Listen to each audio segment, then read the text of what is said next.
Welcome to Ditch the Classroom. This is your host, Ariana Vernier, and I'm so excited that you're here. I'm a teacher turned business coach who is so passionate about helping fellow mamas like you ditch the classroom and pursue your big, hairy, scary dreams. Imagine a life where you could still impact the world, but do so while following your passions and spending more time with your babies. In Ditch the Classroom, we'll explore ways you can do just that. Myself, guest experts, and amazing teachers who have also built a successful business will share tools, tips, and resources to help you ditch the classroom too. Are you ready? Here we go. Hey, y'all. Welcome back to the Ditch the Classroom podcast. We have a special guest here with us today, Carrie Flynn. She was a teacher for 15 years and now is a launch strategist. So I'm super excited for y'all to hear her story today. And let's just go ahead and dive in. Welcome, Carrie. Hi, how are you today? I am fantastic. Thank you so much for being here. I would love if you could just kind of start us out with sharing a little bit about your teaching journey. I already mentioned you were a teacher for 15 years, but talk a little bit about what brought you into teaching and what you taught and that kind of stuff. Well, I started teaching probably in 2000. I'm really going to age myself here, 2005 or 2006. I can't remember. But I honestly, this is going to sound bad. I got into teaching not because I felt called to be a teacher, but more or less because it was at the time a really good kind of secure option. Back then, it was very different than it is now, but secure option in terms of having a career. Mm-hmm. And I was only 23 or 24 at the time. I'd just gotten married and I was really looking for something to be steady and secure. And so I ended up going into interviews for teaching, even though I didn't have a teaching degree. I had a psychology degree. But at the time, you could start teaching and then take classes or do a program to help you, become certified and get all the requirements. And so I started teaching in 2006 in the public school setting when we moved back to Florida. I'm from Florida. And initially I started in middle school, which now is laughable. But at the time I was like, ooh, that'll be fun. But I taught 8th grade US history for about five years and then ended up going to teach high school for a few years. I taught 11th and 12th grade, US history and US government and economics, in the social studies. And then when my oldest daughter turned 5 and was ready to go to kindergarten, I wanted to be on the same schedule as her. So I ended up certifying in elementary ed and moved down to elementary. And that's where I stayed until I left. I taught 5th grade for about 4 or 5 years. And then I was always gifted certified. So I did gifted just only the last 3 or 4 years. So I've sort of taught a lot of different things and been a little bit all over the place, but that's kind of how I got into it and did it for a long time. And I think the part I liked about it was the relationships that you get to build. And I was on the same schedule. At the time, I only had one child, but then I had my second daughter in 2016. And it was nice to be on the same schedule as them. And I could finish my day, I was done at 4. And that was nice. And so for a long time, the reason why I stayed and why I did it was for them, because it kept them on a steady schedule. And that was important because my husband travels every week for his work. So we needed somebody to be having a predictable. And at the time it was not possible for us to be a one income home. So that's one of the biggest reasons why I did it and why I stayed. Yeah, that was the same for me. I started teaching and my husband, once I got pregnant, he was like, we need your income. So either you stick with teaching or you figure something else out. So thank you for sharing that with us. Can you talk a little bit about what led you to wanting to ditch the classroom, especially after, teaching for a good amount of time? What kind of pushed you to pursue something else? It started really when I had my second daughter. I was an older mom. I had my first daughter when I was 27, and then I had my youngest at 35 almost.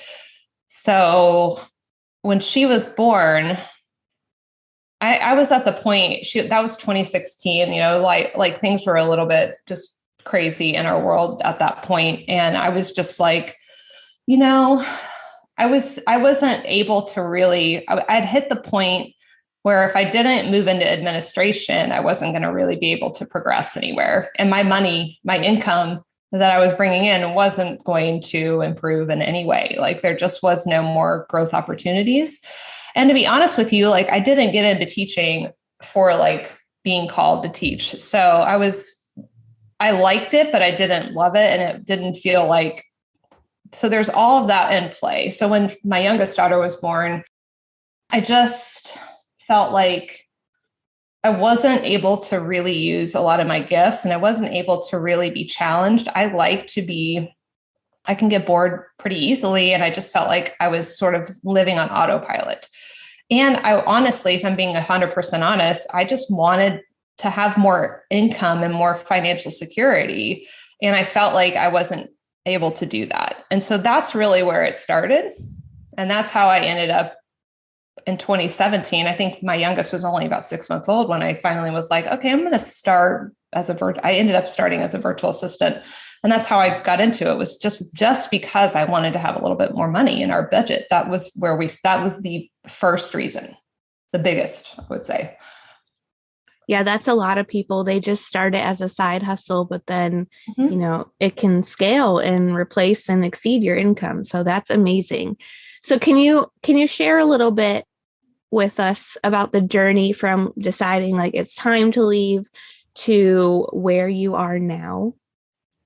Well, initially, I didn't have any plans to leave. Like the first probably, year or two was like, okay, I'm just going to do this around my teaching job and bring in more money. And then probably in 2019 was when my husband and I it was definitely prior to COVID. So having those we started to talk about my business. I had shifted away from being a VA and moving into working with clients who launch at that point. And I was starting to get some traction and it was growing, and there was just not enough time in the day to do both. And so that conversation started to happen. And initially we were like, okay, how can we like ease you out without having to do like a hard stop? So the initial conversation was, at the time anyway, the district I was in offered like what are called job shares. So you can have a job share.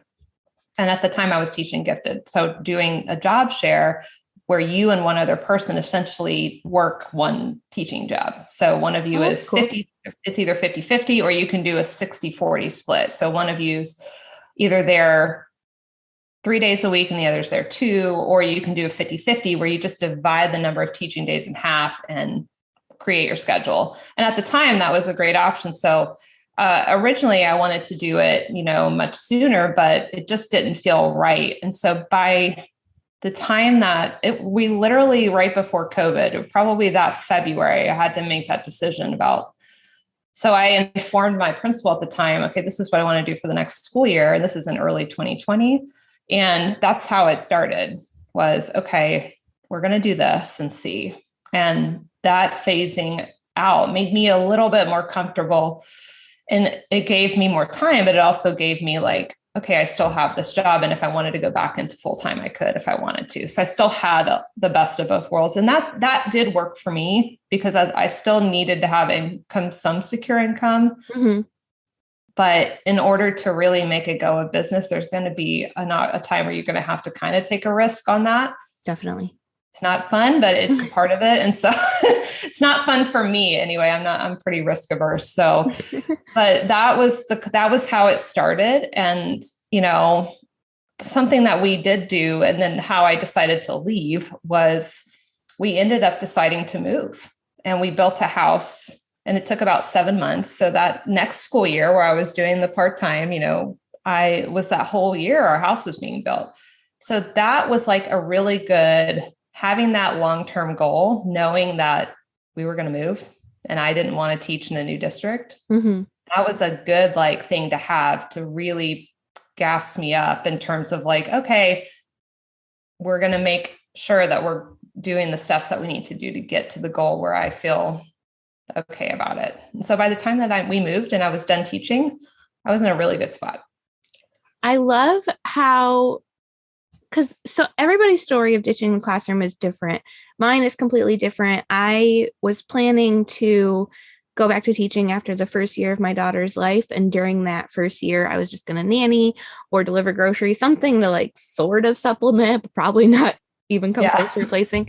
But then God has different plans. But it's so cool to hear your journey of really taking steps towards it, not just dropping it completely. And I think that's really going to be inspiring for my listeners who need to do this as a side hustle and work towards becoming the full-time virtual assistant instead of just jumping 100% in. It's really cool to hear your story and hear that it can be done. For sure. Yeah. And there's lots of, that's a very common thing that people want to know, because I actually built my business to 6 figures while I was still teaching. That's so amazing. People ask me about that all the hell. How did you do it? I'm like, well, that exactly what you just said. Like I was a little bit more methodical about it, but there's no really wrong way to do it. Everybody's story is unique to you and to them. So this is just another option. And you can do, I know lots of people that choose to stay or go back to their careers, and that's okay too. That's what you end up deciding to do, and keeping your business as a side business or as something you work outside of your teaching job too. Yeah. What would you say was the biggest thing you had to overcome in the transition from being a teacher to full-time entrepreneur? The hardest thing for me, I really like routines, and I'm a big on kind of having predictable like schedules. And that was really kind of surprising to me how hard it was for me to transition out of having a very predictable schedule every day to now I'm the CEO of my own business. So it's like, I'm the one that decides what my schedule is going to look like. And that was a bigger trend. That was difficult for me personally at the beginning. You know, I've only been full-time since May of last year. So it hasn't been even a full year yet. So, believe it or not, it's crazy. But that was the biggest part for me. The other was just, we had a lot of life things happen. So, and then of course, summer, I have 2 kids, and so they're home with me. And so it's hard to get on a good routine. Mm-hmm. And when you have we had a death in the family, and then all of this stuff's happening, it's extremely challenging mindset wise to also deal with. So both that and the mindset stuff that I was dealing with at the time was pretty difficult. So it took me, a few months to really kind of get into my groove a little bit and be okay with the fact that I have to be the one to do it. And I'm the one holding myself accountable. Nobody else is holding me. It's just me. Mm-hmm. And the second thing that was difficult is just when you go from being in a place where there's other people to being at home, you're still at your house. And so it's hard. It's a little hard to transition to being home all the time. I work completely online, and I don't really have a lot of physical interaction with people right now. So that is a challenge in itself. You have to be a little bit more intentional about, separating yourself from your home stuff and setting really good boundaries because people will want to think that you can just drop everything and do stuff because you're home. Well, I still have a job. I still have work that I have to get done, right? And even though I'm home, I can't drop everything and bring my kids something in the middle of the day, for example. and that's hard. That's tough. So you have to be having those boundaries that's been challenging for me, but I've come a long way for sure. It's gotten a lot better. I know what a launch strategist does, but I would love if you could just kind of explain to my listeners who might not know what that is. Can you kind of explain what you do as a launch strategist? Sure.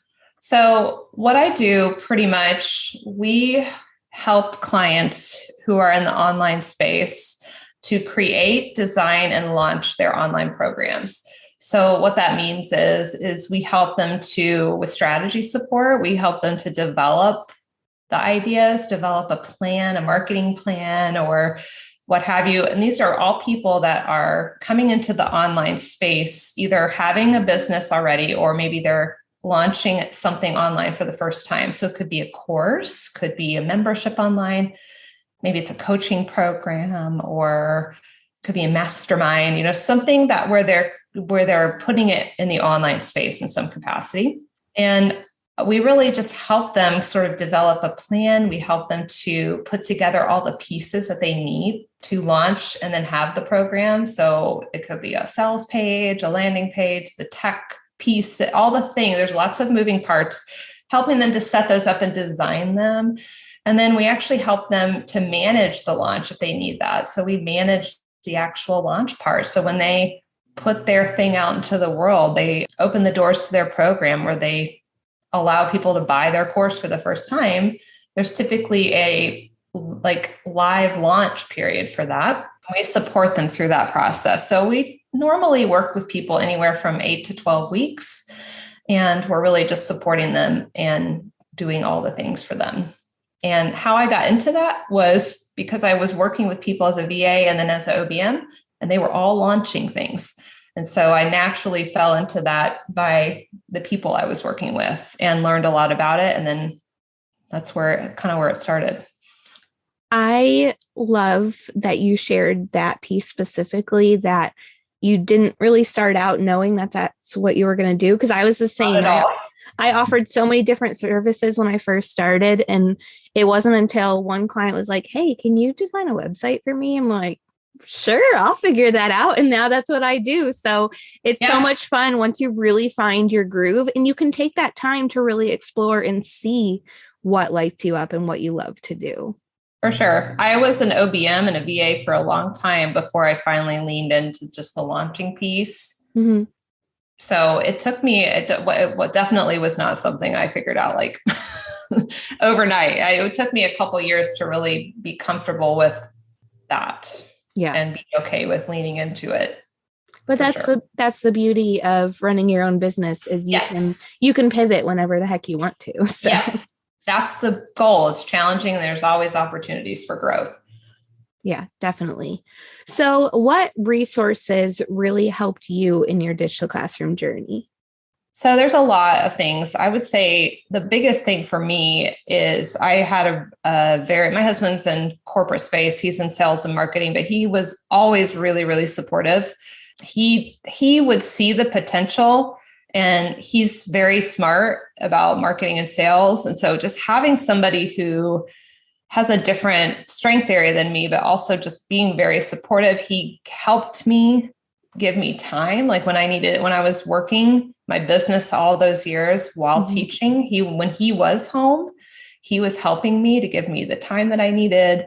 He was not judgmental or questioning, he was always really supportive. He would challenge me and give me ideas. And so he was right there supporting me. He was never intimidated by my ambition or my drive or even my successes that I've had. He's never been intimidated by that. And so that helps a ton, because it doesn't make me feel like I have to shrink myself or not share things or hide things, which is super helpful.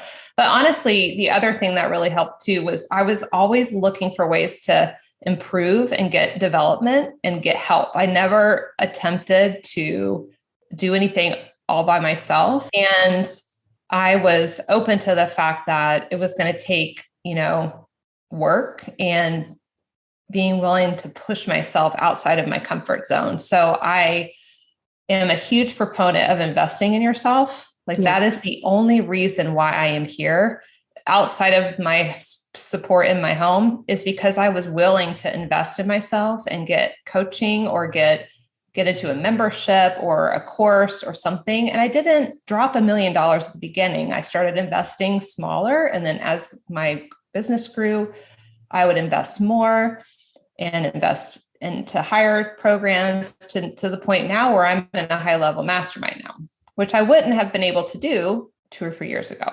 So that is important. If you're going to really take your business seriously and you're not investing in yourself, you're not going to be able to get to a serious level of growth using freebies.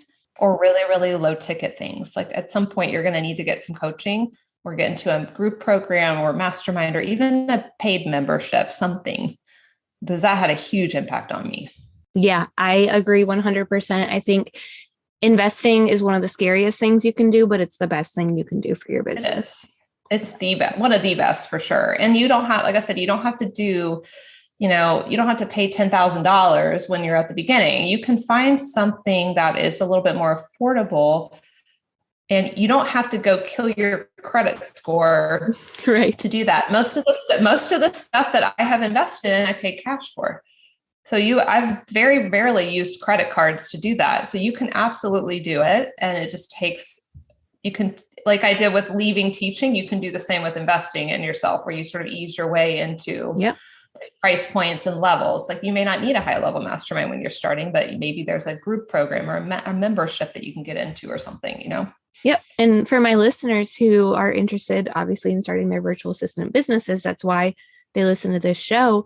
You can also take an inventory of your house. Can you sell a couple things to purchase a program to learn how to become a virtual assistant? Can you cut out Starbucks for a month or two? Like, what can you do to kind of build that amount slowly so that you have the money to invest, and that investment's going to return to you tenfold? Yeah, I used to take, back in the day, before when I used to get refunds from taxes, I don't really get those anymore, but when I did, we would take inventory, and that would be the time for me to set it. My husband and I would decide if any of that money we could set aside for an investment. You know what I mean? Or a lot of programs offer really generous payment plans that are very affordable monthly too. So there's lots of options. You don't have to pay in full if you don't want to. Yep. And shameless plug, my course, Teacher Turned Freelancer Academy, we have a payment plan. So I got y'all back. And join that. That's the one you should join if you're listening. So if someone wanted to start their digital classroom journey, but they just felt too overwhelmed, what would you tell them? Well, first and foremost, if you're overwhelmed, you're probably looking at the huge, big picture. And you're probably like me, thinking about all of the what ifs, like what if this, what if that?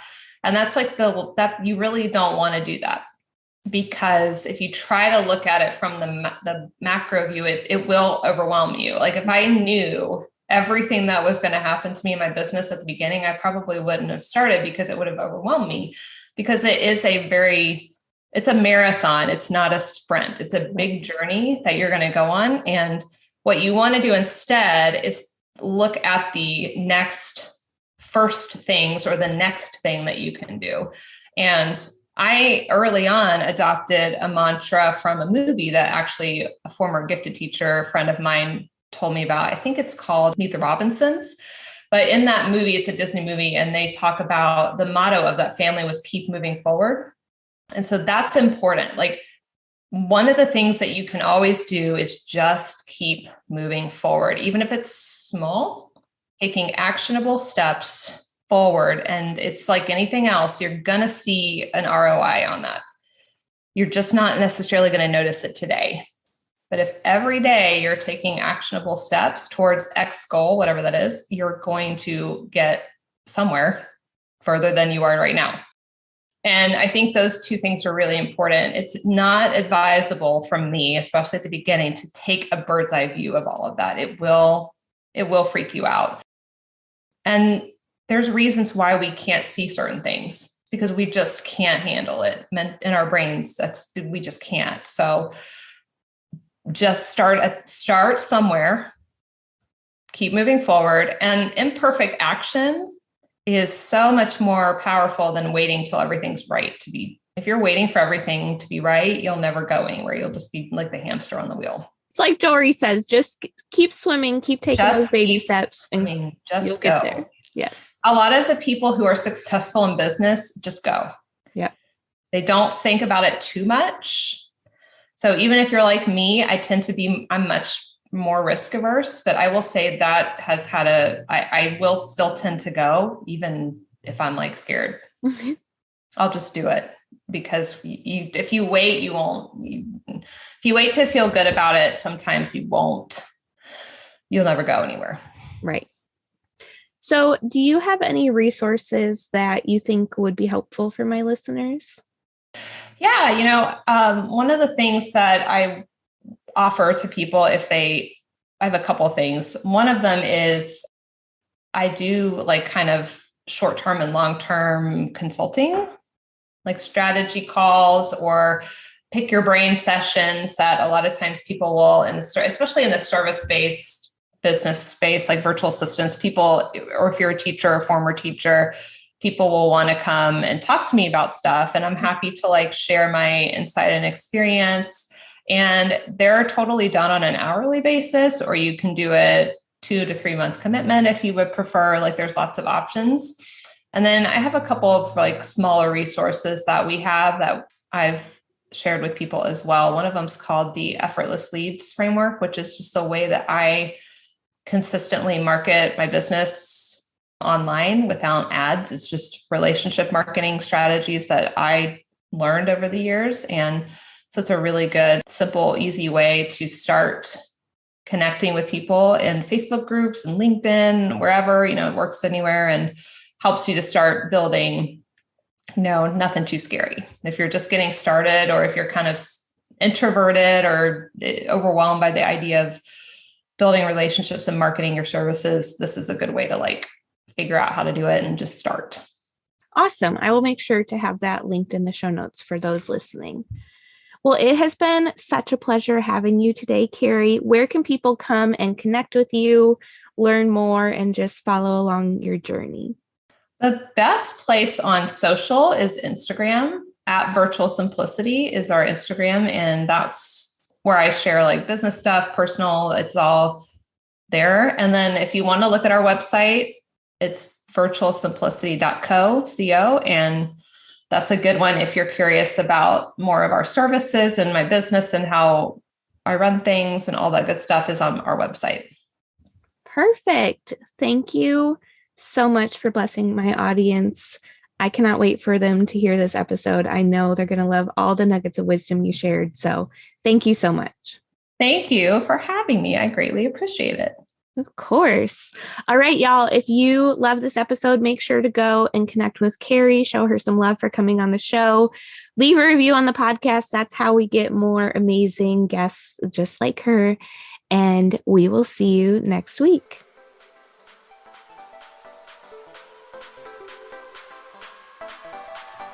Thanks so much for hanging out with me today. Before you go, make sure you take a minute to subscribe to the show, leave a rating and review, and check out the show notes for a free gift to help you ditch the classroom. If you loved today's episode, can you help me share the message by taking a screenshot, tagging me on Instagram @ariana.vernier, and sharing it with your friends so we can help more mamas ditch the classroom and follow their dreams. Until next week, y'all, keep following the dreams that were placed in your heart so you too can ditch the classroom.